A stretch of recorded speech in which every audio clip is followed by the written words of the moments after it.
and welcome back to the Elite Football Show. My name is Haider and I'm your host as usual today. It's Red Devils Talk. It's a Wednesday. Again, we've only got 3 out of the 4 guests. But guess who's back today? Joe, looking fresh, shaved that beard. Looks like you had a haircut. How are you doing? Yeah, well, the plan was I was going to grow the beard out there until we signed Sancho, but Sancho never came, and I can't afford to wait until next year, mate, because I've been plaiting it down by my ankles. So no, it had to come off, mate. Never mind. It's great to have you back, mate. Yeah, mate, that's what I'm doing. You know, it's gonna look pretty bushy. Ciaran, Pauly, nice to see you again. How are you doing? Pauly, you're sporting the new striker shirt. It's growing on me a little bit. I'm not gonna lie to you. Yeah, wait. Why are we guests on Red Devils Talk? We're regulars, co-hosts. Yeah, it's all of us. Whatever strokes your ego, mate. It's not my ego. It's you sitting here and 4 of us making your life difficult by just talking too much. But it's the same for us. We changed the name on the back of the shirt, yeah. Yeah, it's Fred. Yeah, it's Fred. Ciaran, my Irish resident co-host, as Pauly wants me to say. How are you doing today, mate? I'm doing good. It's weird. I never usually like international break, but a break from some of the games we've seen is probably a good thing. So, absolutely. Look, guys, today we're going to try and have a bit of a positive spin. It's been a difficult 3-4 days as a United fan, obviously, with the terrible defeat against Spurs. We're not even going to touch that. We're not going to talk about top tactics. We're not going to talk about Ollie. We're not going to talk about Poch. None of that. We're going to talk about the new transfers that have just come in, because I think it'd be interesting to analyze what sort of players we brought in. It's not all doom and gloom. We know there are problems, but there are some interesting players that have come in, some with some great attributes that will definitely give United more options this season. And then after that, we will maybe talk about a negative, which has been in all over Twitter today, and that'll be Harry Maguire and the dilemma that Solskjaer has got. So, look, let's just start with it. We've got a few comments here. All right, Jamie, good to see you back again. And Santosh again. Hello, mate. Great to see you there. Guys, make sure you hit the like button, hit the subscribe button. If you're on Twitter, give it a retweet, get some more people listening. We want some more engagement. We want your comments in, because last time your questions are fantastic. So let's just jump straight into it. Joe, I'm going to start with you because you haven't been here for a while. Look, looking at Man United's transfer business, I had a little bit of a meltdown on the group on the day, and obviously I've spoken with Pauly and Ciaran since, saying this is the worst transfer window we've ever had. It's awful. It's worse than the one when Jose was here third season. It's worse than the one we only got Fellaini. But look, I've had a bit of time to relax about it, and look, I'm not happy. I'm not happy with the fact that we haven't addressed certain areas. For me, defensive midfielder, centre back, not bringing in the starting right winger is a problem. But on the whole, when you look at the business that's come in, let's start with Cavani. What are your thoughts on that transfer? And have you got an issue with him with the number 7 shirt? Because Twitter has been going off today on that regard.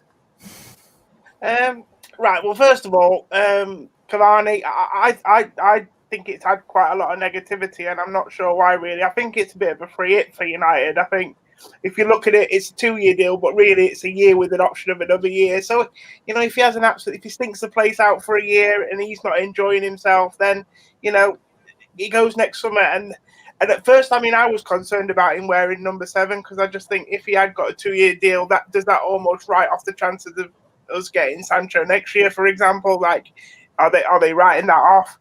But again, obviously, he may only be here for a year yet, so obviously that 7 shirt might become available again next year. And even if it doesn't, then obviously, if Sancho was to come in next summer, or a big high-profile right winger, who's to say that they may not do a number swap? They've done that before with high-profile players. Obviously, Martial, they did that too. So I don't know if it'd go down very well with Cavani, especially if he has a very good season. But that's something for the club and the player to discuss. I do think sometimes people get a bit hung up over shirt numbers. I think 100%. I do get the number 7 at United. It is quite an iconic number, and I appreciate that. But I don't think it's worth all the beef that we hear on Twitter all the time. But, if you do place a lot of relevance on the number 7 shirt, then I think it's probably a sensible move to give it to someone like Cavani. He's an experienced player. He's carried clubs before, big clubs. He's been the main man at plenty of big clubs in the past. So, in terms of holding that shirt, I think he'll do it all right. Having said that, I thought that about Alexis Sanchez as well, and obviously that didn't pan out too well. But again, I wouldn't put too much credence on the number. It doesn't worry me too much. I agree. Something I'm going to pass over to Pauly, because I know you weren't necessarily high on this Cavani deal. What are your concerns with this? I mean, obviously you're going to look at the age, but is there anything else that's concerning you with this sort of transfer? Age and style. It's the age. Can he come in and get the job done? You hope that he's an alternative. Like, not so much a backup, but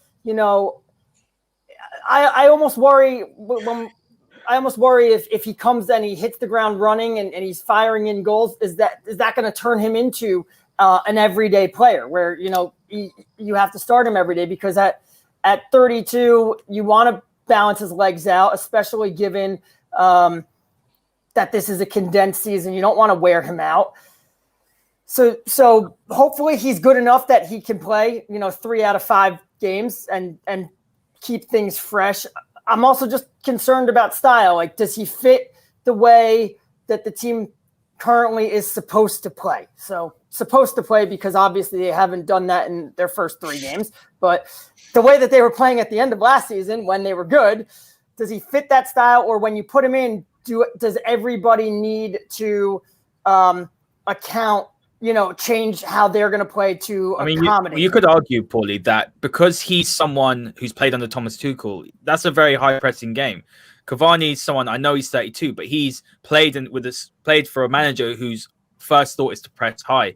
So for me, that's not really a worry. I think, if anything, I'm more concerned that Martial's pressing, and Martial's work rate compared to a Cavani. Yeah, he is used to playing in that high pressing system. It's kind of a misconception about how much we are a pressing team. We were very much when Solskjaer first took over, and he was scaling that back as soon as he possibly could. He had to in his first season when he had injuries, and you have Juan Mata playing in your front line. Mata's not fast enough to press. He started out last season pressing because he had no creativity in the team, and that was your best chance of winning. But by December, when Martial was back and we pressed very well against Tottenham. 3 days later, we went to the Etihad. We didn't press. We barely pressed at all. We stopped. We were an average in terms of how much we pressed per game. Average. We're right in the middle of the league in terms of what percent of our presses take place in the final third, in the attacking third. Right in the middle of the league. It's more. If you look at the game that we played against City at Old Trafford, it's more of we're like a 3/4 or fall back to the middle of to the halfway line, and then every so often go in very short, quick, organized bursts, so that the team can't, City can't just be like, let's push that back to Cavani then. Okay, so it becomes. So what's your worries when it comes to that? It's not so much the pressing; it's about the link up and being able to get into the box, and he's definitely better in there than Martial is. Are we just going to be pumping balls into the box, Tim? Because we're not a team that does that. 2 reasons why. 1, because Martial, Rashford aren't really great at getting up and getting headers. 2, because they're inefficient. Having said that, you look at, we don't do it at all, and we need to do it a little bit. Like, Ciaran will understand what I'm saying, but you look at in American football, why do you run the ball right up into the defensive line to a bunch of 300-pound guys? You get 2-3 yards. That's not you could throw the ball for 15 yards easily, but you do that so that you don't become one-dimensional. I think we're going for the most efficient attack, but we've become so one-dimensional there that teams can defend against that. So having a player like Cavani where we could pump a few crosses in a game but not rely on it will really help us out. Different option. I'm going to read out some few comments. I know, Ciaran, you pulled a face there when Pauly was saying something. But look, I'm going to read Sai's comment. Hi, Sai. Thanks for getting involved. Make sure you hit the like button, hit the subscribe button if you haven't already. Cavani hasn't played for 7 months. He's not going to do anything special. He has been poor for PSG last year, not an inspiring signing. I think that's a little bit harsh. I'm going to read Jamie's out. I would probably disagree with that side, but I'm going to let Ciaran speak. And Jamie says here, Cavani will help our forwards. He's got a good mentality, good experience. I think he's a better signing than when we got Zlatan. Oh, that's a big statement as well. But I do agree with the first part of that. Santos here. This is what I was thinking. You read my mind, mate. Tellez Cavani combo looks interesting. Yeah, I agree. Sai again, he was saying we're talking about Zlatan. Zlatan was performing better than Cavani when he was at PSG. Reese, hello, mate. Nice to see you here. Thanks for getting involved. Cavani was flown out wide, but still scored 30 goals a season. And that's the thing, Ciaran, his versatility across that front three. Guys, if you haven't watched the podcast I did with Simon Edwards, who's a South American football journalist. Please go and have a look at that after this. It's only 25 minutes. We talk about Pellistri and we talk about Cavani, and very interesting to hear about Cavani. And Ciaran, that's the thing, isn't it? Two things that I want to pick out is Tellez coming in potentially then adds a whole new dimension to our attack in terms of crosses into the box, which we don't have, and someone to get on the end of it. And the second thing as well is that Cavani is versatile, isn't he? Yeah, look, to go on to that second thing, I don't think all we're going to do is pump balls into the box to get Cavani on the end of it, because you see he can make these kind of little touches and then he makes a little sprint into the box and creates his own space and gets a shot away. He's not going to be one, like if you listen to the podcast that you did with Simon Edwards, he compared that he's not going to do these Jamie Vardy type runs. But on the edge of the box, when we seem to struggle with creating that little bit of space to get in behind a defense, that's what Cavani's good at. And the other thing that I like is he makes things that, in terms of, especially for headers, he makes the ones that look very hard so simple, which I like, because we don't get enough kind of those rough and tumble goals. A lot of our strikers are where they score excellent goals. We don't get a lot of those kind of scruffy ones that we need to get. And the ones that Ollie wanted, isn't it? If you think about it. Remember the goal that Martial scored against Chelsea at the beginning of the season where he bundled it in that's pretty like much 2 yards out? That's the only one that you can probably think of last year. Sheffield, his first against Sheffield was like that. Yeah. He put a good header at Stamford Bridge as well, didn't he? I remember Martial. Yeah. Put a good header at Stamford Bridge. Yeah, but if you think about it, our forwards scored what? Worldies. 60 plus goals this season, and we can probably pick out 4 or 5. Good teams kind of have between 10 and 12 a season. And the problem is we don't have that out-and-out striker to be able to do that. It's the reason he was kind of looking for a different style of striker. The problem with Igalo right now is, while he got off to a decent start, he does not, in terms of his touch, I think that lets him down a lot. And he knows what he wants to do, but it seems like his body doesn't let him actually do it. While with Cavani, I don't think we're going to have that issue. The other, to the comment about Tellez, I think he'd be an excellent signing, not only for Cavani. Yeah, it'd be great that he'd be able to kind of whip accurate balls into the box, but also I think he gives Rashford a lot more space, because we constantly see Shaw and Rashford take up the same space on that left wing. Rashford likes to cut in, but the problem is Shaw also likes to cut in and play the ball inside. If you have someone that, even if Tellez doesn't go to the byline, by a defender knowing he can do that, it creates that little bit more space, which I think has been lacking the last couple of weeks. Yeah, absolutely. Let me just make one last comment on Cavani, because I think it's very important to notice that one problem with him, unfortunately, is the fact that he does miss a lot of chances. Yeah, I think he gets 1 in 5 chances, and that's concerning, because we don't create a lot of chances. Exactly. So that is a concern. Heider's here. Hi, how are you? Nice to see you. Cavani just scores goals. No reason he can't do the same at United. I agree with that. I think it's actually a very, Zlatan just scores goals. Lukaku just scores goals. It doesn't mean anything. They need to, I've seen plenty of people who just score goals that come to United and don't. Well, to a certain extent, Zlatan did score goals for United. He also missed a bucket load of chances. And that was one of 16 goals in the league. And he helped us to home draws against Burnley, West Ham, Everton, Hull, Stoke. Come on. Yeah, but also you have United to context, because at that time Zlatan was the main striker. Cavani's not coming in being the only striker at the club. Like I just said, he scored 60 plus goals. So it's not all going to be on Cavani, but they needed to add someone else to that when it's not Martial's day or not Greenwood's day or not Rashford's day, that someone can come up and get the winning goal. And having Cavani, I'd much rather see him than someone like Igalo. What I will say, I've got a question here from Jonathan. One sec. I'm gonna bring this question to you, Joe, right now. Guys, make sure you hit the like button, hit the subscribe button. I know I sound like a parrot, but it does help us out a little bit. So, Jonathan, hello, mate. Nice to see you here. Do we move to a 3-5-2 with Cavani and Rashford up front with Martial's suspension and Tellez whipping the balls in? As Reece said earlier, Cavani actually can't play against Newcastle because of the quarantine rules. But look, this is a fair question to ask, isn't it, Joe? Because United crazily didn't bring in a centre back. They didn't address the defensive midfielder position. If you think about it, it does actually make sense that Tellez, and we'll talk about Tellez in a minute because I know Ciaran's touched on him, but talking about that formation, you could see that we go for three at the back. We've got Luke Shaw as a left centre back, Tellez as a left wing back, and then you could see that two up top because we didn't sign a right winger either, or we signed one, but we'll talk about him later. No, I can see it, but I will say a couple of times we have played 3-5-2, even though I can see your argument saying that it protects our defence. We have struggled playing that way. Well, I mean, the game against Chelsea in the FA Cup, we just didn't get our head around that. I don't know whether that was because we hadn't played it for such a long time when we went back to it against Chelsea FA Cup, because we actually played it quite a bit last season against the bigger teams, and it worked quite well. I thought Luke Shaw's best performances actually was a left centre-back last season.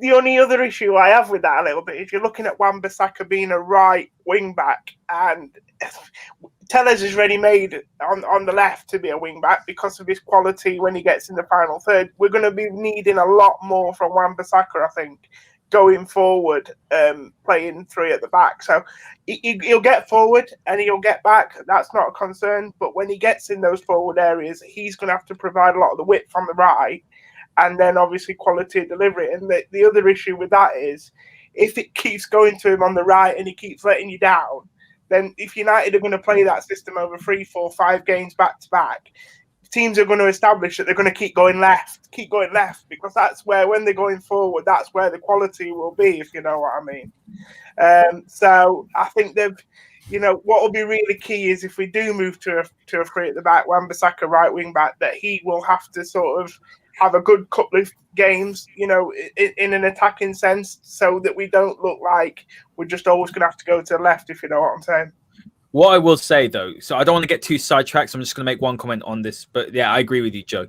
When people say to play Wan-Bissaka at centre-back, have you not seen how positionally poor he is when he's playing infield? We saw that against Brighton. It would be suicide. Luke Shaw's actually better as a left centre-back. Yeah. But if United go to 3, they have actually got a bit of a problem, because Wan-Bissaka's weakest part of his game is to obviously go forward, and putting him as a wing back, you expect more attacking output. But we'll go on to Tellez in a sec. I'm just going to read out a few comments, guys. The issue is getting forward. It's once he's forward, he's very good. Like, he delivered that. Martial scored that header against Chelsea.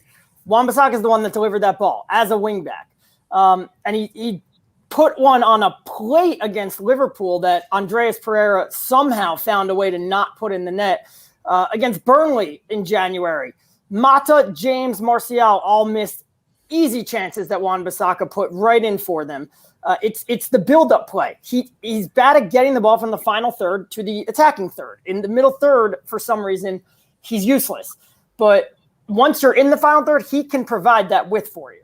Well, he got 4 assists, and this is another thing, Pauly. Tell the listeners what we spoke about the other day about what United's right back. I know it's back in the day, 10, 15 years ago, but Wan-Bissaka did all right, didn't he, in his assist output this season? Yeah, I mean, he had 4 assists, which was the joint most with Raphael in 2012 that United have gotten from a right back since Gary Neville had 4 in 2004 or 2003, one of those years. The top right backs in the league last year that are not named Trent Alexander-Arnold had 6. So, that's the thing, is all of a sudden the scale has been moved because of Trent Alexander-Arnold. And if we just take out these massive outliers from Liverpool, because their fullbacks are basically their number 10s, he's right up there with your more productive attacking right backs. Although your problem there is that Gary Neville's right wingers were David Beckham and Cristiano Ronaldo. And that makes a massive difference. I mean, guys, look, I'm going to read out some comments because we've got to move on. We haven't got too much time today. A lot of people are sort of saying something similar. Jamie said here that Brandon Williams is more suited to right wing back than Wan-Bissaka. I'm quite excited to see the prospect of Brandon Williams play on the right, actually. I've made it very clear, and it's not that I don't rate Williams to play. I just really didn't like seeing him at left back. I don't like the fact when you cut in. We rely so heavily on attack down our left side. If you have him cutting in, that completely stops our only really biggest attacking outlet, which is down the left, because there was nothing on the right until obviously Greenwood played. A few more. Reese is saying here, Wan-Bissaka, Maguire, Shaw, back 3. Nah, I've got to disagree. I think everyone will hear it. It's just because of the fact that Wan-Bissaka's not good enough positionally to play centre back. I don't think he's in the middle of the box. He's very good as a one-on-one defender on the outside, partially because he uses the touchline as an extra defender. And when you put him in the box and you put a ball in the box, he gets lost. There's a comment here about him getting trapped at Bournemouth, and that's it. And Josh King wrote, and that's the perfect example. Yeah, he literally the comment is literally just here by Sai. He got owned there. I think Pauly read your comment, Sai. He's trying to claim it as his own, but actually, no, he's I pointed it out because I had read it beforehand, and so I knew that it was there. Okay, cool. Stealing people's comments, Pauly. No, I knew it was there. I was bringing it up. Can I just say as well, in terms of this formation with Wan-Bissaka as well, whatever position he plays, centre back, because his position is like you say, he's not on. But also, I think at the moment this season he looks quite leggy. I've seen it, a few times when teams have been attacking us, he seems to be ambling back. I don't know if it's because he's not match fit. He doesn't look right now, does he? He doesn't. Along with the other 10 guys on the pitch, doesn't look right. Yeah, exactly. But the wing back has to be able to obviously get up and down often throughout the game. So that would be another concern of mine with him playing wing back as well. I often worry, though, because he's been beside centre backs that haven't been putting in enough kind of, I would say, work, that he's kind of doing the job of two players, that you constantly seeing him having to shuffle into the centre backs because there's too much space, and he's not actually being able to do what he's been asked to do by Solskjaer either. So it's a difficult one for him. I think if the defense can start to be shored up a little bit more, it might make things a little bit easier where it was at the beginning of last season for Wan-Bissaka. Well, I will say, he's 22 and he needs to get better at the attacking part. How's that going to happen? He has to play. So he's going to continue to play. What I'll read out is Samir's comment: is any solution to this? How can we be successful with the Glazers at the top? We're not going to talk about the Glazers today because we're going to be a bit more positive. If you want to hear about the Glazers, I did a show with Pauly yesterday, which will be out maybe next week, possibly. So you just have a look at that. But what I will say is there any solution? As the boy said, let's just focus what we're talking about. It's the defense. The solution is to shore up that centre-back position. I think the solution will probably be someone like Axel, maybe even Mengi. As United, as a club as big as United, shouldn't be in that position, but this is a situation we're in. We don't want to talk about the Glazers. So, look, let's move on to Alex Tellez, and I will start with you, Pauly. So, I spoke to a Portuguese journalist yesterday, I think. That should be out in the next couple of days, about Alex Tellez. Make sure you check that out. Shameless promotion going on, but that's what I'm going to do today. But basically, he was saying that what Tellez is fantastic at is actually not getting onto the byline and crossing it. But when Rashford picks up those spaces sort of on the halfway line and plays that diagonal ball across, Tellez is fantastic at that. Now, that really excites me because you look at Martial and the runs he makes, and even Greenwood from out to in, United could have a field day. What he did also say about Tellez is that he played in a side which is so dominant in the Portuguese league that when people talk about his lack of defense, half the time he's halfway up the pitch because he's been told to do that. So I think people are getting maybe a bit overexcited about how bad he is at defending and probably overexcited about how good he is at attacking. So Pauly, Alex Tellez signing, I think it's a good signing. I'm happy with it. Are you excited to see him play? What can he offer this side? I'm very excited. He offers them a powerful left foot and more attacking impetus than Luke Shaw. The way that you're saying that people are overstating how bad he is defensively, I think that's definitely a concern. And you look at what last year Solskjaer, like if you were a liability defensively, Solskjaer shied away from using you. It's why he was hesitant to start Mason Greenwood a lot of the times because that's where he needed to work on his game. It's what kept Daniel James in the team a lot. I also think how much is Tellez going to play? Well, if he does turn out to maybe not offer as much defensively, it'll be harder for him to work his way into that team. But I don't think we're going to see a 100% Tellez or Shaw being 100% the starter and the other one being the backup. I think it would be more of like a 65-35 split, especially between the Champions League and the Premier League. Luckily, instead of, when you play your reserves, instead of having Brandon Williams stop on the ball all the time, you'll have Shaw there, and that'll help out the fluidity of everybody else. I wouldn't be shocked to see Luke Shaw start against Newcastle, especially given that Tellez has a long flight to come back to from international football. So I think it's just going to overall make the left side a lot better. Absolutely. Ciaran, I'm going to come to you because there's a question from Blarim. Guys, look, can we just focus the questions on what we're talking about? Because I don't want to miss any of your questions. We'll talk about the midfield in a second, Blarim, but I'm going to talk about your comment here, which is Tellez versus Reguilon. Just so that I don't want to miss all your questions, I want to make sure we try and answer as many as possible. Let's just keep them on topic. You can have different discussions in there about, for example, you're talking about the owners. That's fine. So Tellez or Reguilon? I'll give you about a minute to say. It'll be a quick one. Otherwise, I'll mute your mic. Yeah, that's fine. Go on. I have 2 points. One, based on the actual transfer, I think Tellez is a better deal because you have him for the long term. While look, if Reguilon plays well for Spurs, he's gone back to Madrid. Personally, I like Tellez. I didn't think that we were gonna go for him. He's that kind of attacking wing back that you kind of want. Similar enough to Reguilon. The one thing I like about Tellez, and I mentioned it before, is his work rate and his energy. He never seems like he's tired, and that's something that our squad definitely needs. Oh, you're done. That was amazing, mate. I'm actually impressed. That was under a minute. Look, I'm going to read out some comments. I agree with that. The lack of stamina that seems to be in our squad's quite alarming. Sai's got another comment. Hope Tellez and Maguire can properly communicate. Maguire doesn't trust Shaw, so he tries to do too much. Hopefully, Tellez can handle the left-hand side by himself. Shaw also doesn't trust his own pace on the outside. It's not even Maguire not trusting Shaw. Shaw doesn't trust himself on the outside as well. And that's something Mourinho has massively exploited the other day. And he tried to do that when Steven Bergwijn scored the goal after the restart. Jamie says here, I imagine Tellez will take a lot of set pieces for us, especially free kicks. Something I will say, Joe, I mean, we talk about the numbers that Tellez puts out, but we have to also take into consideration that one, he takes penalties, and two, United don't have that many good headers in the squad, really, and we don't score set pieces, do we? No, we're going to say we don't score a lot of penalties there for a minute. We're going to say we do a lot of those, and I love it. Shameless FC. Yeah, no, free kicks interesting because I actually think we've got some. When I look at it on paper, I think we've got some good free kickers in the team. We've seen Rashford score a couple of good free kicks.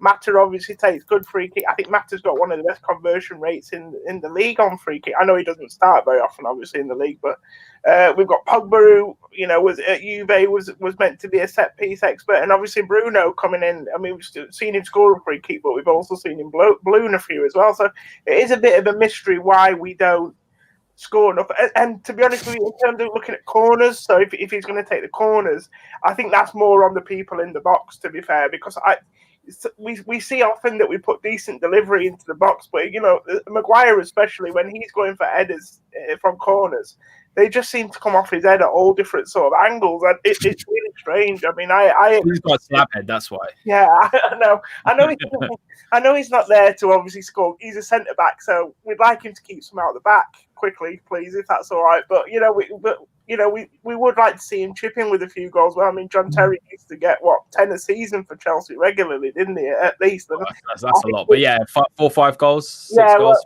yeah, I mean, maybe I'm counting pre-season games as well, mate. And at least but I just think it's not too harsh to expect a bit more output from the defenders from set pieces. And mate, to be honest with you, I'm not going to sit here and say that our delivery is always spot on, because it's not, because a lot of the time we do struggle to clear the first man, and that's so frustrating. But there has been times when we have put the ball square on Maguire's head, or we have put the ball into a good area, but I don't know how much time we actually spend on working set pieces, because sometimes I just feel like we put the ball into the box and there's no real routine. Open going hell, isn't it, really, Joe? Yeah, hoping. It's hit and hope, a little bit. So I'm a little bit, but I think, it will help, obviously, to have some quality delivery on there, because at least it will, our conversion rate will go up a couple of %, but I still think there's more to it than just a taker, if you know what I mean. We need to do some work on routines, and also the people on the end of these things need to start putting them away. Yeah, absolutely. You got anything to add to that, Ciaran? Yeah, the funny thing I find about Maguire is he reminds me of, that kid that be on your team that get free header, but he closes his eyes just as he's about to header the ball. That was you, wasn't it, Ciaran? You're talking about yourself. It's like a little bit of a seal jump towards it, or a penguin. Yeah. They put the head down like this. The header comes. Not committing. He's almost shorter when he jumps than when he stands on his feet, if you know what I mean. Yeah, absolutely. Guys, we'll talk about Maguire later. So if you're centre back, comments like a bit later on. I agree with what I'm seeing, but I just want to leave that to the end when we talk about Maguire. So the next player I want to talk about, well, we've seen Donny van der Beek, haven't we? But this is where we can bring in Paul Pogba, because there are a few questions about Paul Pogba. So, guys, Paul, you're getting some love here. You've probably seen it already, because what you do is you look at the comments and then use their amazing comments as your own. But I think Pauly speaks no, back. I told you to bring up his comment because I read made a his great blog point. and agree to most of it. Come on, Pauly, relax. We're all having fun here. And I'm defending my name. I'm clearing my good name. I see you guys. Pauly does have great points, and he writes a great blog. Make sure you give everyone a follow here, guys. Pauly's Sancho, by the way, mate. These are People got short memories, I think, haven't they? We all married me for that, Joe. You missed it, mate. He had his funeral. New Pauly. But guys, look, let's talk about the midfield. And to be honest with you, there's a few things we can talk about. So we can talk about Donny van der Beek. Now, Donny van der Beek was signed very swiftly. Obviously, earlier on in the window, we thought, right, United mean business. We were all really excited. Excellent fee. Van der Sar might have helped a little bit, although I don't really believe from journalists I've spoken to. He obviously said, look, he's available. I don't believe the fact that he pushed that deal through, because Van der Beek made that decision himself. But what I will say is he's come in and he's looked sharp when he has played. But where does Ollie play him, Pauly? Because we're looking at the midfield now. Should have started against Spurs instead of Pogba. Pogba doesn't look right. Pogba's getting a lot of hate, but he's just had COVID. And I don't care what anyone says. The lasting effects of that are scientifically proven. Yeah. He's a human. He doesn't look right. He's trying, but he's not the only one that looks terrible. There's other players out there that look bad as well. But surely it's time now that Ollie gives Van der Beek a chance. And where would you be playing him? Yeah, Pogba needs to come. He needs to come out. He did look wrong. He looked fine when he came back against Brighton. It didn't look like match fitness on Sunday. It just looked poor. The first two games looked like something was wrong. The last game looked poor, so now it's all right. If you're going to play this poorly, you need to come out. But Bruno also was terrible. Bruno came out at halftime. So now it's, hopefully that's always sending a message to Bruno, like if you're not going to perform, I'll take you out. Now, Pogba, when we go to Newcastle, it's Pogba's turn. The issue is Matic keeps running up and down the field, pressing like what the hell, dude? That's not your game at all. So if Matic is going to do that, I'd be playing Fred. Yeah. You know that? Yeah. But if Matic is going to do that, then you need somebody else defensive to be there. Then Pogba, Bruno, and Van der Beek can all play in that 8 role. Pogba and Bruno have been a little bit more than a little bit too careless with the ball so far this season that I'm skeptical to use them back there. None of them can cover if Matic isn't sitting. If Matic is running forward and pressing, none of them can play there. So where does Van der Beek play? I'd probably play him. It's so hard because his movement off the ball is so crucial. And you know what I'd probably do? I would take out Greenwood. I'd take out Pogba and I'd put Fred in. I'd take out Greenwood and I'd play either Van der Beek or Fernandes on that right side in like the Mata role. When Mata plays there, he doesn't play as a right wing. He kind of drops. He cuts back into the midfield, but this way, one of them will drop it in the midfield to help Fred and Matic progress the ball. The other one will provide a good outlet to receive that ball and then be a creative spark. So that's what I would do. I'm going to read out a few comments here, guys. That's some fantastic points. It's just a bit alarming, isn't it? I said after the Spurs game, Matic is looking his age now. That doesn't mean he's not going to play. He's going to get back to that level. But when you get older, it takes you a bit longer to get into shape. Now, if someone as fit as Pogba is struggling, imagine what a 32, 33-year-old, I don't know how old he is, Matic, is going to do. And in this case, Pauly might be correct that, age is catching up with him. So, Pauly, I'll give you your dues. Like, you're seeing it. I'm not saying that Matic won't be a player for us as the season goes along, but it's going to take Matic 6 games probably to do that. But I'm going to read out a few comments, Ciaran, before I come to you. Santos is saying Pogba is United's best midfielder. You cannot drop him. Look, it's just so frustrating because I think it's something Jonathan said earlier that every good player gets dropped. Now, I don't know why there's always such a circus around Paul Pogba. He's just like any other player. Yes, great world-class ability. I'm not saying he does that on a weekly basis because he doesn't. But I don't understand why when it comes to Pogba, Bruno's been just as bad, by the way, the last well for a while, even at the end of the last season. So I don't understand, Ciaran, is why consistently Pogba's the one that gets singled out when actually all 11 players were shocking the other day. And it comes a point, doesn't it, where Ollie has to be like, maybe I need to take him out the firing line. Maybe he just needs to get himself fit. I know you build your fitness by match fitness, but maybe now this is where Ollie earns his bread, doesn't he? He needs to make a decision on what he's going to do. Yeah, look, I think the whole thing with Pogba, I think all originated back to when you look at Sky Sports when he first came in. There was that divide of people thinking that he was great, and then others like Graham Souness that would, no matter what he did, would kind of be critical of him. And I think United fans go in that as if anybody criticizes Paul Pogba, they're saying that he's a bad player, and that's not true. What you're saying is that he's not playing to the level that he should be playing at and playing at consistently. And anyone saying that Paul Pogba has done that in the last couple of seasons is kidding themselves, because he hasn't. He hasn't been consistent for Manchester United. The reason why I think people will defend Bruno a lot more than they will Pogba is because at the end of the day, Bruno scores, and even if he has a terrible game, he makes one pass and you could score a goal. So that's the reason why. And Pogba doesn't do that enough. Yes, when Solskjaer first came in, he was attacking, he was scoring a lot of goals, but I think the fact that he was out for so long and then comes back in, people saw what kind of we were missing for so long, and he was brought in. But that was when there wasn't really anything behind him. Van der Beek has played well when he's gotten his chances, so I don't see why he hasn't been able to be given that opportunity to play with the first team. And rightfully so, give Pogba a break. Again, I don't want to go back into other sports, but there's been some very kind of high-level athletes in American football that have got COVID and have said how badly it affects them. You have to remember is that these players, anyone that gets COVID is going to be affected for a couple of weeks at the very least, because it's a terrible disease. I'd say most of us have seen somebody that's had it and how it's affected them. That doesn't just go away once you test negative. It doesn't. It's gonna take weeks. So I think if Solskjaer is smart, he will be resting him, especially with the Champions League coming up. You might want to play him in the Champions League because those games are a little bit more open and might be a bit better for Pogba because you won't see as much pressing really.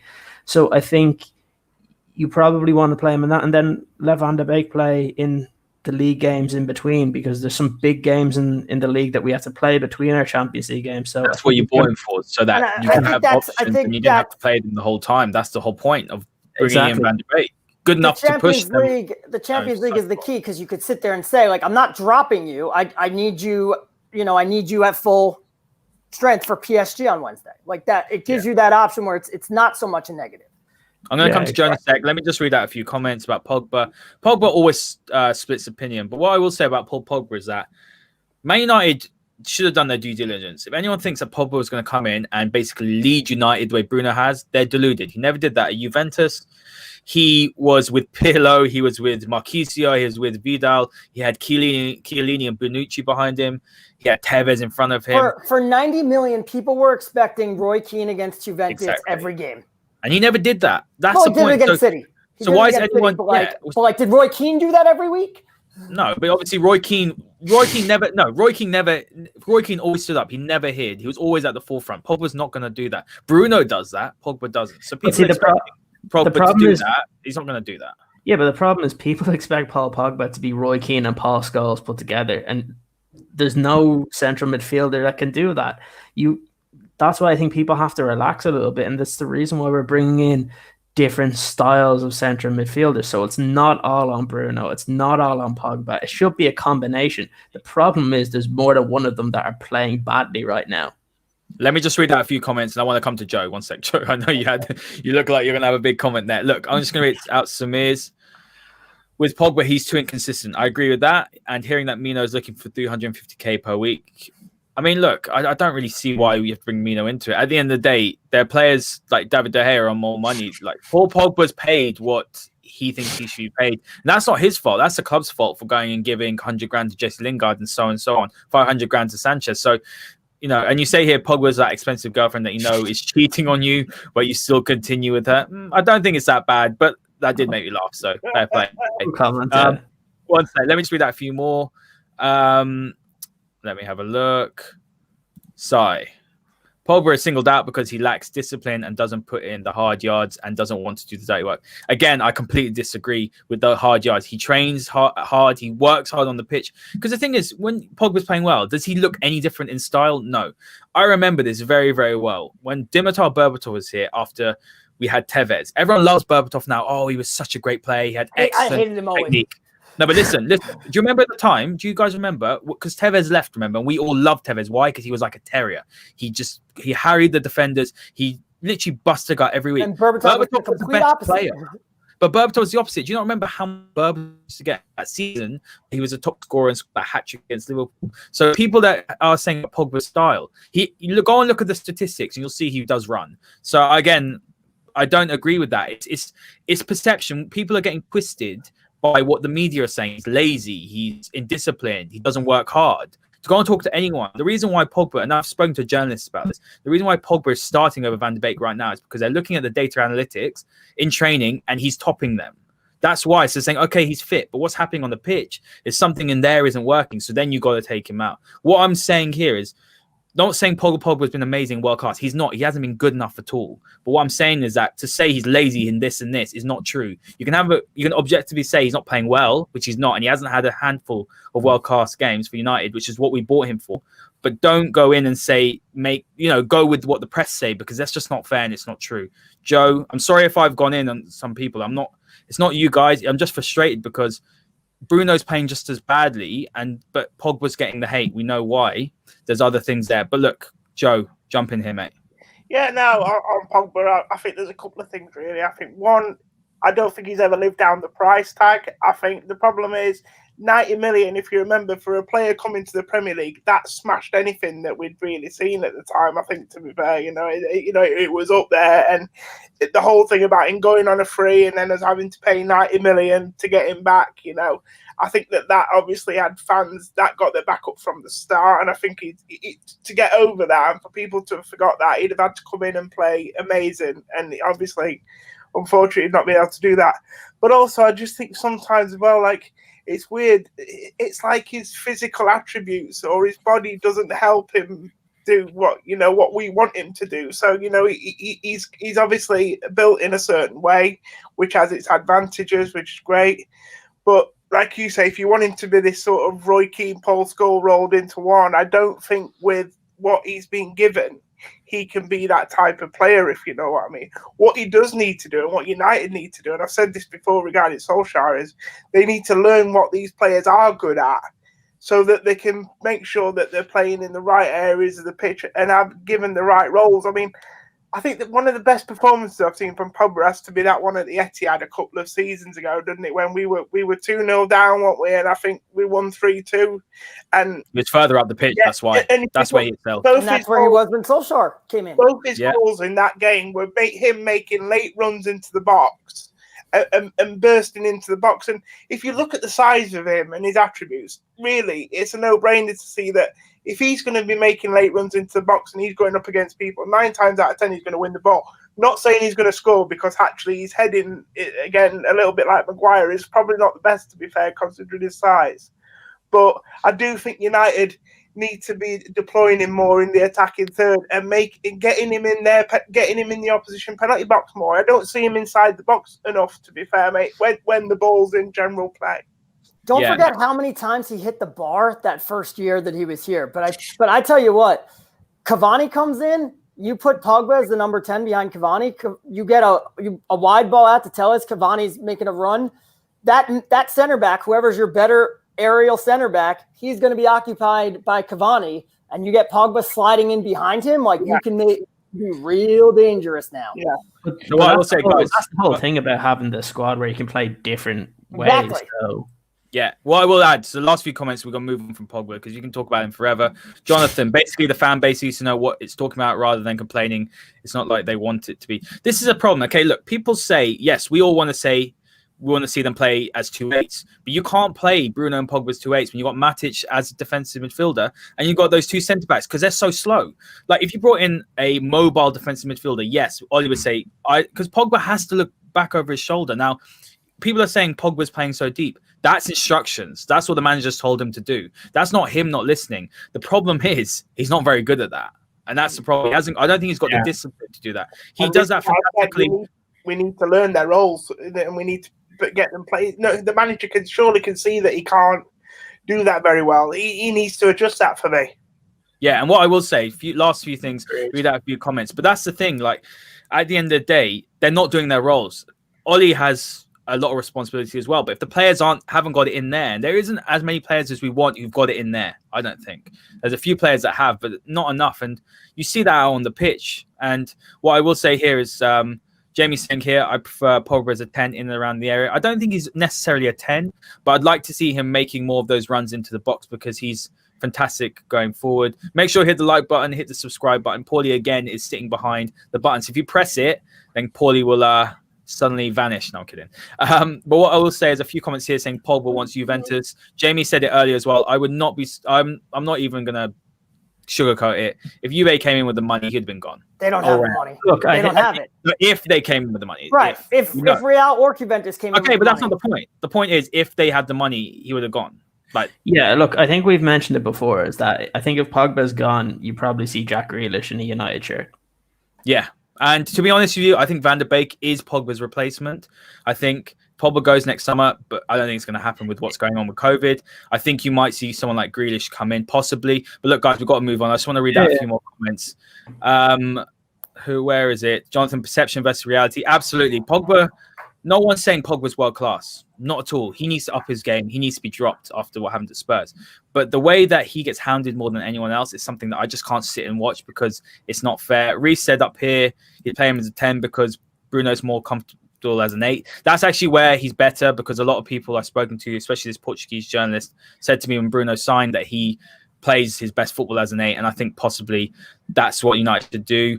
Look, let's move on to the 2 youngsters. Okay, so like I said earlier in the video, I did a great podcast with Simon Edwards, who's a South American journalist. We spoke about Pellistri in a lot of detail. Now, I'm going to come to you first here, Ciaran, because you've written an article, I believe, on him. Now, young player, we bought him for about £8 million. He's got an EU passport, which means that he can come straight into the team, which is massive. I think that's something which you never see a Uruguayan come because you can't get a work permit. What I will say about Pellistri is that very highly rated. How much of an impact do you expect him to have this season? It depends. There's a lot of games this season, and you're going to need to use the squad. I think I speak for a lot of people to say that I've seen enough of some of the players in the squad that I don't think are long-term options, and I would prefer to have one of the young kids come in. Like, there's no difference for me between seeing somebody come through an academy or as if you've brought in someone who's 17, 18 years old. If they're good enough, then they deserve to play. Look, I don't think he's going to be playing many minutes straight away, but there's no reason why he shouldn't be able to get involved. If he was going to Lyon, I think he probably would have been playing on quite a lot this season. And again, there's going to be games where you're going to need to be able to use him. And to a certain extent, if he's going to be with the first team, he needs to play to gain experience. So that's the thing. The one thing I like is that he can pretty much play in many attacking positions. So you're not just going to say, okay, go out, the right wing needs somebody to go out to, we're going to put him on. He's one of those players that he's very fluid in the way he plays. He doesn't have a rigid position. He kind of moves around quite a lot. But the one thing that I've seen from just a couple of games that are kind of out there that you can watch, that you see him, he works very hard for the team. And people will say, well, he's very small. But like in your podcast when you're talking to Simon Edwards, he would have gotten beat up in Uruguay. So that doesn't worry me. I think it's just he needs to settle into the squad, and once he does that, I think there's no reason why he shouldn't get some minutes.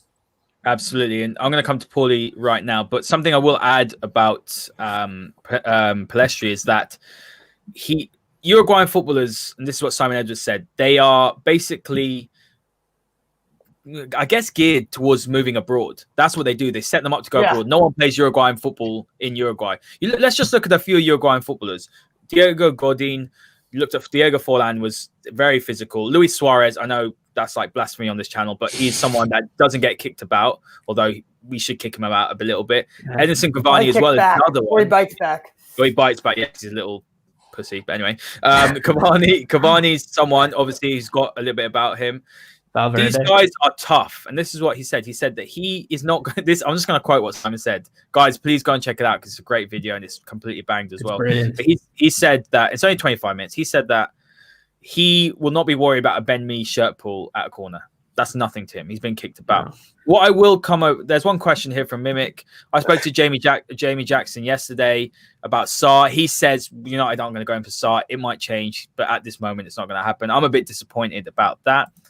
Sai said here, Forlan said he's not ready for the first team. If our fans have no time for Dan James, good luck to the young boys. Certain section of the fan base will hound them out. Mate, you're reading my mind because that's exactly what I was going to say to Pauly. Pauly's got some views about this. But what I will say about Pellistri is that I just think that we just got to wait and allow him to develop. Go on, Pauly. Let it happen organically. Yeah. Go on with what? Your view on this, about this whole Dan James 2.0 sort of thing. Yeah, I think Dan James was the victim of circumstance in that he started out really well with 3 goals in his first 4 games as everybody got injured and the hope that Lingard and Pereira would provide you with anything was quickly dashed. And so Solskjaer had to keep playing him. And at first he was delivering, which meant he had to, he wasn't playing him twice a week. He didn't play him in the Europa League, but it was week in, week out. Every Sunday he was on the pitch for United, and they ran him into the ground, and he was too tired and somehow lost all of his confidence. And that's really what he needs right now. I still think there's a player in there. I just, at the moment he is not good enough for United, but I think there is a player in there. I mean, when he scored that goal against Lask, he didn't look like a man happy to have scored it. He looked like a man relieved. Like, I needed that goal so badly. That's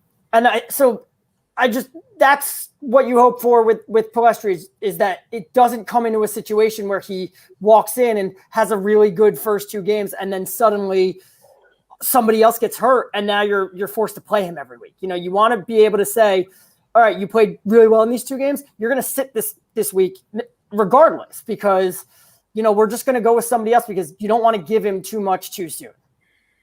But that's the problem, Joe, isn't it? Fantastic points. That's the problem, that the board have not brought in a starting right winger. That these young lads, I mean, look, let's say it's just a scenario, devil's advocate. I hope this doesn't happen, but obviously Greenwood will start on that right. You might even see Cavani on that right, possibly maybe a change of formation. But let's say Pellistri plays. By the way, he can play 8, he can play 10, he can play anywhere across the front 3.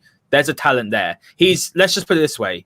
Dan James' ceiling, Pellistri's ceiling. And I know people say it's only Dan James, but there's a big difference. The only similarity is they're both young. But we look at it, Joe, and we look at the situation where it's so unfair for any youngster coming in because you look at Pellistri coming in. Now there's a lot of expectation because the board basically messed up and didn't bring a starting right winger in. Then you've got a situation as well where if he doesn't play well and United have problems at right wing, we're going to be absolutely putting so much expectation and begging for Traore to come in January to be this player that we want. And he's played 3 games or so for Atalanta. By the way, guys, I'm doing a podcast with an Atalanta fan on Friday about Traore. It'll be about 15 minutes. We'll release that on Monday, so make sure you keep your eyes peeled on that. Jamie says here, sometimes like these unknown signings, I love them. But anyway, I'm getting sidetracked. So, Joe, that's the worry, isn't it? That's so much expectation, and we've seen what happens when you have 1 or 2 bad games. Yeah, no, I mean, the pressure's on these young kids. But what I will say is we're obviously saying at the moment we haven't signed a starting right winger this summer. In 2 or 3 years' time, we could see that right winger actually probably could be our strongest position with all these kids coming in. It's just whether you're willing to be patient enough. It's a little bit like England throughout the 90s and the noughties. If Ryan Giggs had been English and if he'd have chosen to be English or if, I don't know, Adam Johnson hadn't gone to sign for Man City or gone to jail. He went to jail, mate. These are a lot of You completely forgot the fact that he went to jail. Joe, if I was good at football, the United States might have a talent on their hands. It's like if my grandma had balls, my grandma, auntie had. If my aunt had balls, but what I'm saying is that sometimes, your problem position, if you're willing to be patient, all of a sudden we could be looking in 3 years' time, and that could be our strongest area of the pitch. I mean, people are saying that Traore, I'm always Diallo. I'm not quite sure how we should obviously be, but Ahmad, obviously, people are saying that he's got a lot of like Messi attributes. I mean, even if he becomes a half the player Messi is, I mean, he'll do really well for us. I mean, I don't want to get dragged into things. If he becomes a tenth of the player Messi is. Yeah, not even half, mate. We always hear people say, "Oh, the next Messi," or the next. There won't be another Messi. But you know what I'm saying. I just think it. But again, it's patience, and like you say, We've probably failed Ollie now in terms of this window not getting a starting right wing in. But in 2 or 3 years' time, we may have done whoever, maybe it's Ollie, maybe it's another manager, we might have done them a massive favour with the players that we brought in now. It'll just be interesting to see. I mean, Pellistri, Traore, I mean, do they both play right? Can one play left? Traore can play like across as well, and Pellistri can play 8, 10 across across both wings. Look, that comment that Adam Johnson. He's the latest member of my fan club. The funny thing is, Joe was on the right track with that example. Like the example is like, think back to when England were using Glenn Johnson at right back and had no options back there. What's it with the Johnsons tonight, guys? Come on. Now they have keep it in the family. Trent Alexander-Arnold and Wan-Bissaka and Reece James and Kieran Trippier and like now they have so much depth there. You were on the right track. You just went to the wrong position. You just went to the wrong Johnson, mate. England were, for me, in the 90s and in the early 90s, England were a left winger away from winning something big. And a manager. Look at Euro 96. I mean, Paul Scholes is a fine left winger. Euro 96. I mean, we're digressing here, but Euro 96, if Ryan Giggs had been playing for England, I think that literally might have been the difference. That's what I'm saying. Sometimes it's so frustrating because you're literally one position away from going that next step, and that's what's frustrating this summer, because I do believe that Sancho was that important. It would have taken us that next. It would have been the difference between us closing the gap on City and Liverpool, whereas our expectations now are probably the same as they were last summer. We're just happy if we get top 4, which is probably where we were this time last year. What I will say is I've got Ciaran wants to make a comment. Fantastic points, Joe. Fantastic points. Guys, hit the like button, hit the subscribe button. If you want to hear us talk more about Adam Johnson in our future episodes. But look, Ciaran, there's one player that actually made the move from Peñarol to a massive club in Europe, and he did half right, didn't he? So who is this player? Unveil himself. Yes, so it was Federico Valverde for Real Madrid. So he's probably been one of the more important kind of central midfielders that they've had, especially last season. I thought he was excellent. Now, when you look at how he was brought into Madrid, the first year he was brought into kind of their Castilla team, which is basically their under-23s. And he played, I think, 30 times for them there. But then the year after, he played 53 times for the first team. So there is the possibility that if we kind of are careful with Pellistri and don't try and force him into playing every single game or being on the bench every single game for the first team, that you can reap the rewards in a year or two, and then you could end up saving yourself the money. I always said it from a couple of years ago. It didn't take a genius to know that Jadon Sancho was going to be an excellent player. Everybody who watched City at youth levels knew it. And I don't think United actually, they didn't step up quick enough. I know there was a lot of reports that they were interested when he was leaving, but they didn't step up quick enough to bring him in. If by doing this, signing these two players, you could end up saving yourself, whatever it is, 70, 80 million, if these players became close to that level, then it's a good deal. It doesn't kind of stop the disappointment of not getting Sancho, but I don't think you can blame the club for trying to look into the future and kind of helping out a position that we're going to need. Even if it takes them 3 years to develop and hit that mark, like that becomes huge, because that takes pressure off of Hannibal Medri and the other kids coming from the academy that, exactly, they don't have to come in and be a star right away. Yeah. Well, I will say, guys, look, today is a positive podcast because we've done so many not so positive. Not that we were getting upset, but obviously, sometimes people get upset. What's going on? It's not exactly happy. I'm talking about myself here. I'm not talking about Pauly. This is therapy. Look, I've done so many podcasts. You're probably sick of seeing my face, but I've done so many podcasts in the last 4 days. So now, look, look, we know the situation. We know we need to strengthen certain areas, but we've got some nice talent coming in. There's going to be pressure. There might be some more difficult results. But at the end of the day, the key is not to get on these young kids' backs, because whatever you think of Dan James, and he's not good enough, but he gets so much abuse. I don't know as much about Traore, so we're going to talk about him a little. We won't talk about him much today. I'm going to talk about him on Friday. But essentially, look, he's a young player. If you look at what Fabrizio Romano says, and I spoke to Carlo Garganese, who's a massive Juventus journalist today. He's been on TalkSport, etc., so he's very well connected. And he said to me that Traore is very highly rated. Atalanta have the best academy probably in Italy, because they're such a small club. And one of the key things about Atalanta, you look at Kulusevski, who's just moved to Juventus. So he's a phenomenal player. If anyone wants to go and see a player that's come out of Atalanta's academy, it's Dejan Kulusevski. Yeah, it's a bit of a mouthful to say. But anyway, he went to Parma, like Traore was meant to do, played, went back to Atalanta, and they sold him for 40 million euros as well to Juventus. And he's starting now. He can play right wing, he can play attacking. He's very much in the mold, I would say. Possibly, he looks like Milinkovic-Savic in sort of stature. He's a big guy, but he's very, very good on the ball. So what I will say, like quite kind of a tall winger, like Pellistri, like that, isn't he? Yeah, he's quite tall. He needs to fill out a little bit, but he will end up playing number 10. But he's playing on the wing now. And what I'm saying is, I'm not saying that Traore is going to come in and say and just completely change United or anything like that. But what I'm saying is that he's very highly rated, and the players that come out of Atalanta's academy, they're very, very good. So it might take a bit of time, but I expect United to obviously bring him in January. You might see what happens. But look, guys, we're going to move on to Maguire. We've got about 10 to 15 minutes left. Get your questions in, hit the like button, hit subscribe. We've had a really good interaction with you guys and engagement, so really happy about that. I'm going to read out one more comment from Santosh. He said, a disappointment in losing Sancho will wash away if Pellistri and Ahmad hit the ground running. There's always that chance as well. Let us be positive. Love the positivity, mate. That's really brilliant.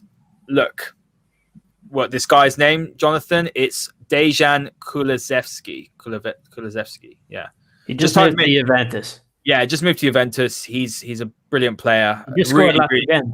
Yeah, really good player. He's one of my favorite up-and-coming players. Look, guys, there's some fantastic talent in Serie A. It's the second league I watch. I'd really recommend it. It's more tactical.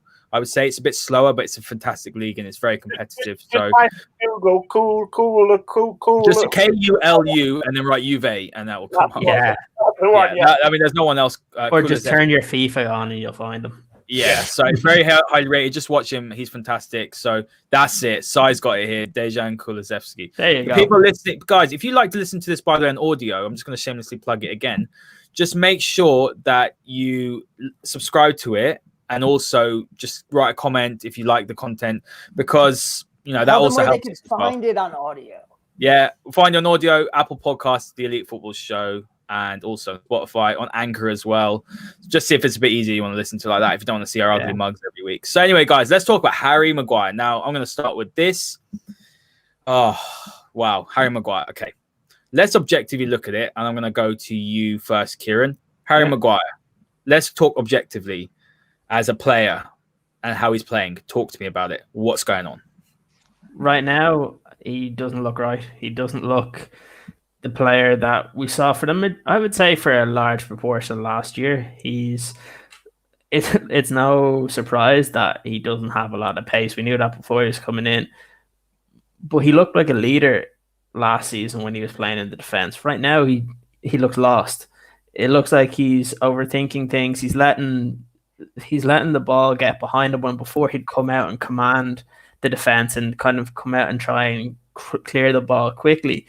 You don't see that. We haven't seen that at the start of this season. There's something not right. And even I know people will talk about kind of the videos that have been kind of encircling, but the fact that David De Gea is the one that's speaking out most in the defence is ridiculous, because he shouldn't have to be the one that's shouting at Luke Shaw, because Harry Maguire is right there.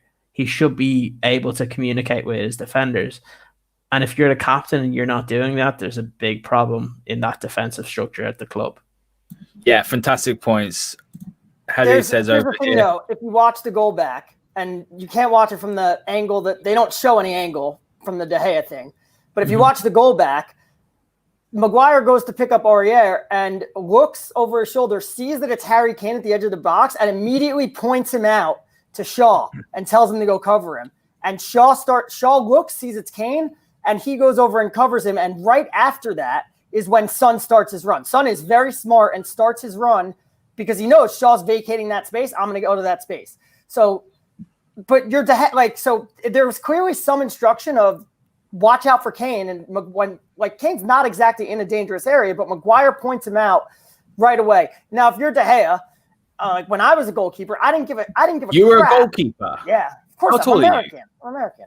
How tall are you? 5'8".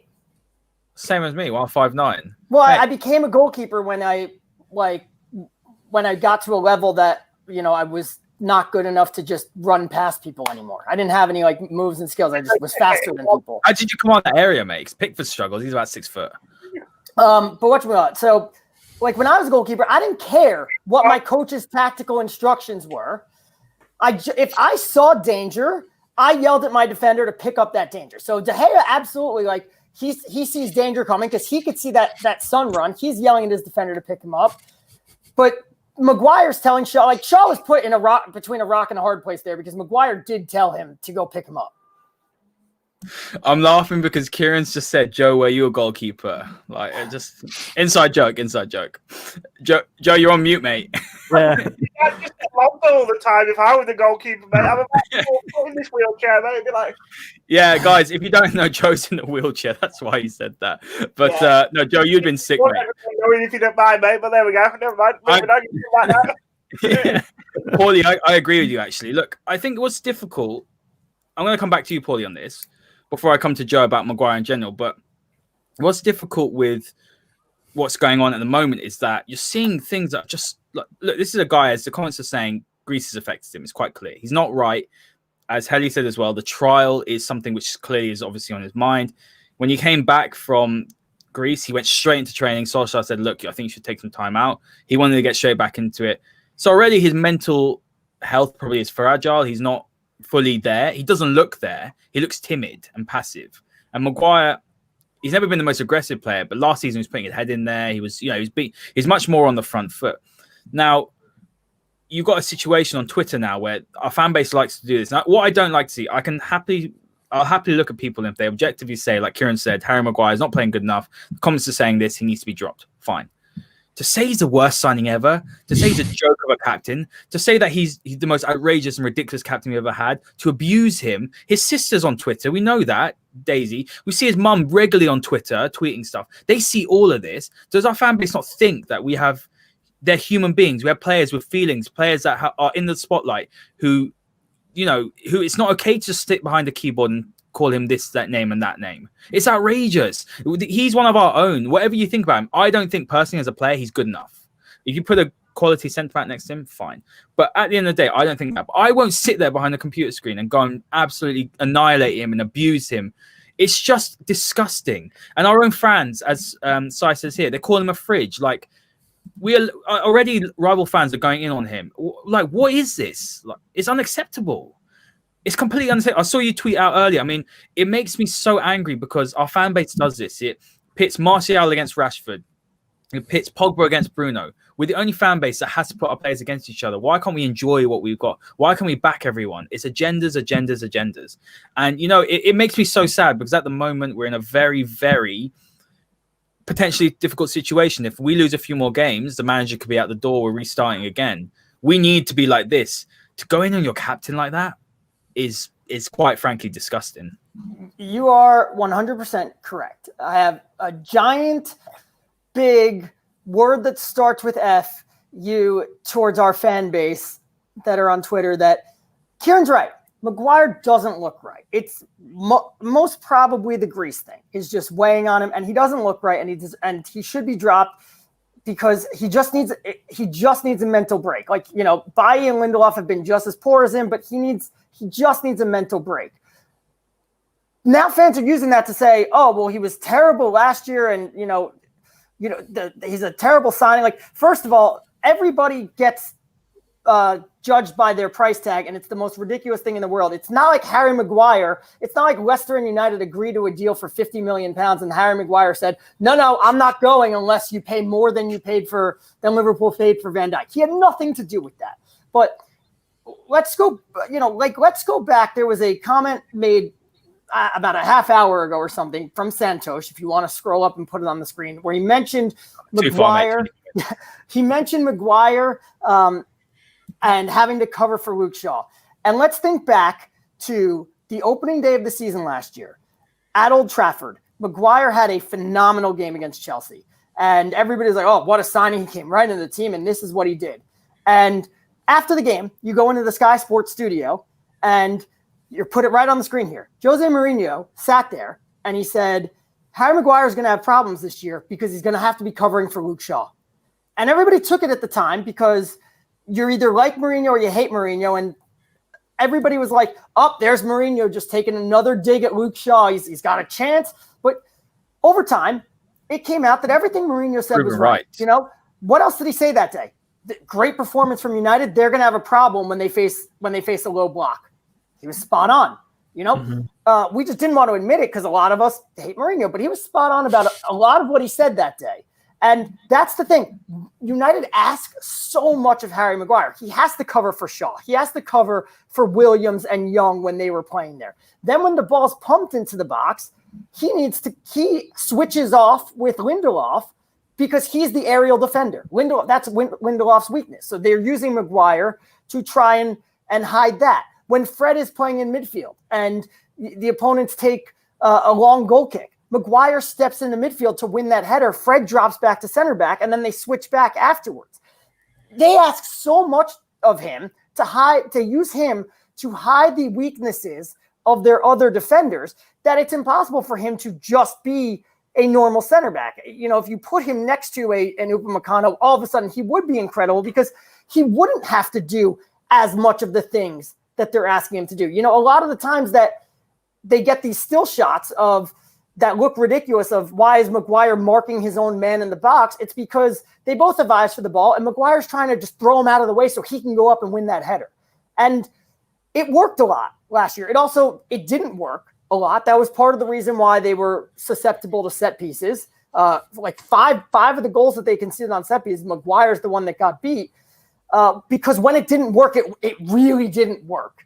So, but a lot of times it did work. It's very hard to quantify defending because we only remember when you screw up and the ball goes in the net. We don't remember the little things you do that prevent the shot from even getting taken. And Maguire does so much of that, but he's tasked with so many responsibilities that, that sometimes the mistakes happen and they're over and the spotlight is shown very bright on them.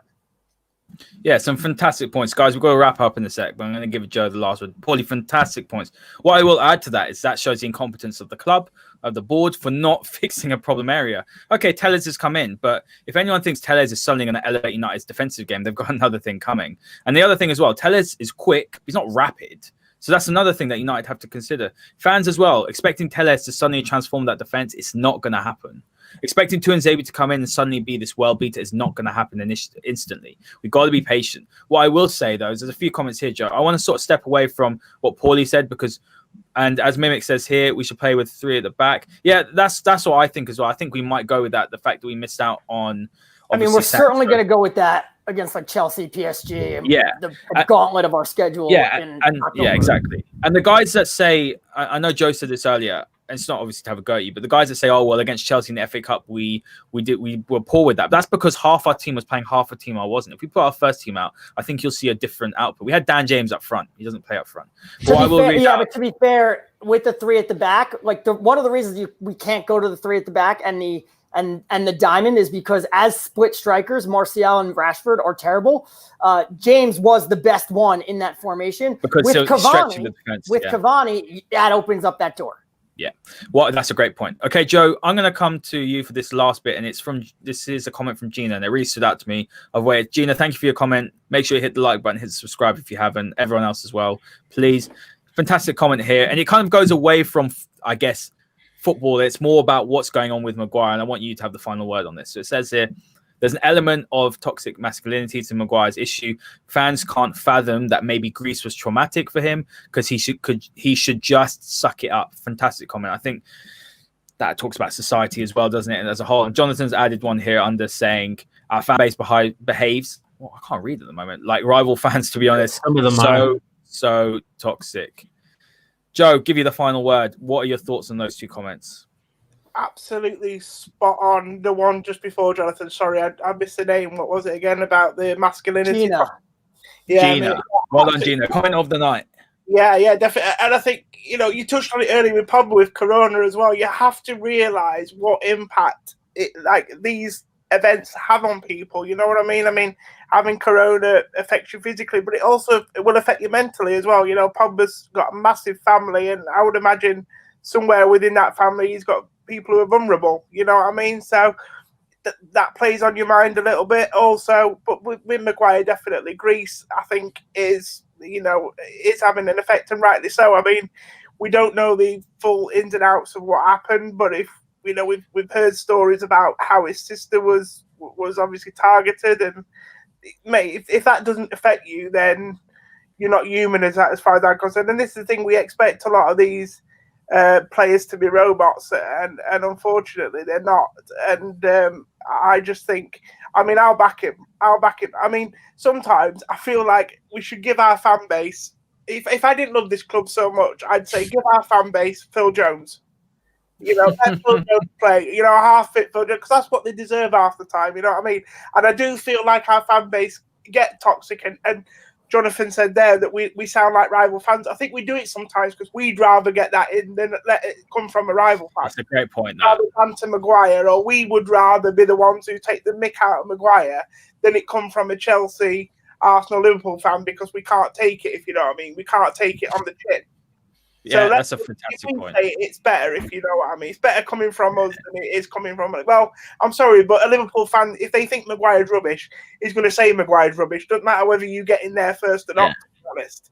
And if they want to banter you about Sancho not signing, or about any element of the club, then they will do it. So there's no point trying to think that you're clever by seeing it yourself. It's there for everyone to see. Anyone who can see, anyone who knows football, knows that we have a couple of players at the moment, maybe a few players who aren't playing very well. I guarantee that'll be the case at a lot of other clubs as well. Liverpool lost 7-2 at the weekend, but it's there for everyone to see. You don't have to support a certain club to see that when certain players have got issues. Everybody watches football. You're absolutely well said. Kieran, you got anything to add that quickly before we wrap up? Very quickly. Look, football is a humbling game. That if you get on your high horse too much and start slagging off a certain player, a certain team, it tends to come back to bite you because your team tends to do the same. You probably saw it with the amount of Liverpool fans that were slagging off United for losing 6-1. Then 2 or 3 hours later, they lose 7-2. So again, teams are going to win and lose different games. Fans are going to kind of chirp at each other. That's just kind of the nature of the beast in 2020. So you just have to deal with it. Absolutely. Santos, the last comment I will read out. We take the hatred towards the Glazers on our players. Look, I still sit in the camp that I think Maguire is a problem, because I think when you spend that money, I'm not saying the price tag, when you spend a lot of money on a centre-back, you need more from him. But as Pauly says, and he's completely laid it out there for everyone to see, he's doing multiple jobs because what's around him isn't good enough. But he himself has been poor for a very long time, since the restart, and that's on him. Now, Ole Gunnar Solskjaer needs to earn his bread here. He needs to think, right, my captain, and look, I have doubts whether he'll do this, but he's got to say, my captain here is not okay. I need to tell him, because Maguire's not going to say, I don't want to play. Of course he wants to play. He's that sort of character. He wants to do his best for the team, but his best is not there at the moment. He's hindering the team. But I do expect him to play against Newcastle, but that's a big decision for Ole. So that's the last thing I'm going to say. Guys, I hope you enjoyed this bit of a more positive spin on what's been going on at the moment. I think we've got some exciting players coming in. Yes, we've got gaps. We haven't strengthened in certain areas. Yes, a couple of defeats and we could be looking through a difficult situation. But let's get behind the team. Let's enjoy this week off as well, because I think we need it after that mauling by Spurs. Thank you to Ciaran, Pauly and Joe for joining me today, lads. Pauly's watching the football. He's not even listening. Yeah, I he's hear not you. listening. You're He's wrapping not up, and I don't listening. want to disturb you. Joe, it's great to have you back, mate. And yeah, fantastic comments today, mate. Yeah, no, don't forget to make my Adam Johnson one the clip of the day, mate. Yeah, I will make that the clip of the day. And guys, make sure you hit the like button, hit the subscribe button. We've had some fantastic engagement today. Really, really thank you very much. Make sure you check out the Pellistri video I did with Simon Edwards, a South American journalist, that outlines Pellistri, Cavani, Tellez. We speak a bit about James Rodriguez because he's currently my favorite player. We're getting some love here as well. Si, thank you for your comments today. Yeah, look, we'll be doing this every single Wednesday. When we don't play games, it'll be about 7:30. It was meant to be 7:30 today, but time sort of pushed us back a little bit. Otherwise, after the Champions League games, I've got 2 members in my fan club now, mate.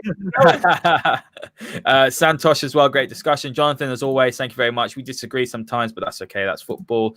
Yeah, so make sure you check out that video with Simon Edwards. I've got a video tomorrow coming out about Alex Tellez, which is going to be brilliant from a Portuguese journalist. I've also got a Traore coming out with an Atalanta fan next week. So make sure you hit the subscribe button so you don't miss that. Thank you very much. Have a lovely evening, and we will see you next.